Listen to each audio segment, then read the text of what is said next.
स्वयं भगवान श्री कृष्ण ने जिस अर्जुन को गीता का ज्ञान दिया था, उस अर्जुन को क्यों हुआ दो बार अहंकार।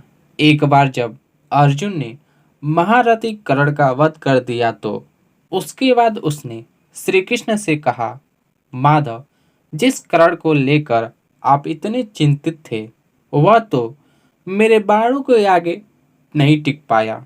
तब अर्जुन का अहंकार तोड़ते हुए श्री कृष्ण जी ने कहा था, अर्जुन, महारथी कर्ण को मारना तुम्हारे लिए इतना सहज नहीं था।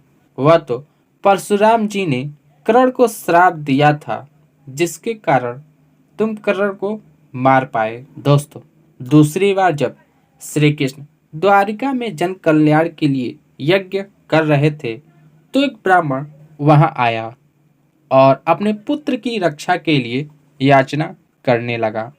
श्री कृष्ण जी ने कहा, हे ब्राह्मण देव, मैंने यज्ञ का संकल्प कर लिया है, इसलिए इस यज्ञ को अधूरा छोड़कर आपके साथ नहीं जा सकता। इस पर वह ब्राह्मण श्री कृष्ण को भला बुरा कहने लगा। तब अर्जुन ने कहा, मैं आपके पुत्रों की रक्षा करूंगा। तब वह ब्राह्मण संदेह जताते हुए अर्जुन से कहा, क्या तुम मेरे पुत्रों की रक्षा कर पाओगे? अर्जुन ने कहा, ब्राह्मण देव, शायद आप अर्जुन को नहीं जानते, इसलिए आप ऐसा कह रहे हैं। मैं पूरे आर्यवर्त में सर्वश्रेष्ठ धनुर्धर हूँ। दोस्तों, इस अहंकार के कारण वह ब्राह्मण पुत्रों की रक्षा नहीं कर पाए और ब्राह्मण के सामने लज्जित होकर रह गए।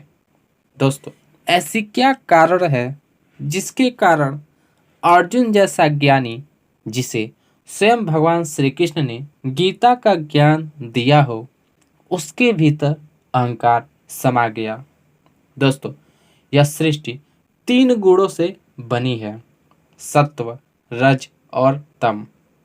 ये तीनों गुण सृष्टि की प्रत्येक प्राणी के भीतर विद्यमान रहेगा। सत्व यानी सत्य, सात्विक, यज्ञ, तप करने वाला, जैसे हमारे प्रेमानंद महाराज जी भगवत भाव में रहकर समाज की सच्चाई की बात करते हैं। रज यानी राज, सत्ता, जैसे कि नेता लोग सत्ता की लालच में डूबे रहना।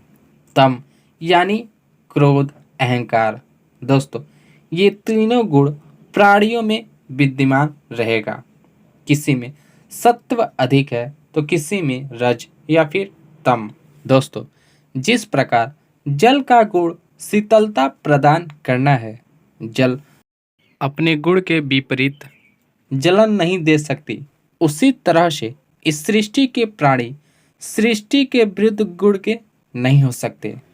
तम अर्थात अहंकार सृष्टि का ही गुण है। इसलिए इस सृष्टि का प्रत्येक प्राणी चाहे कितना भी ज्ञानी हो, उसके भीतर अहंकार कभी खत्म नहीं हो सकता।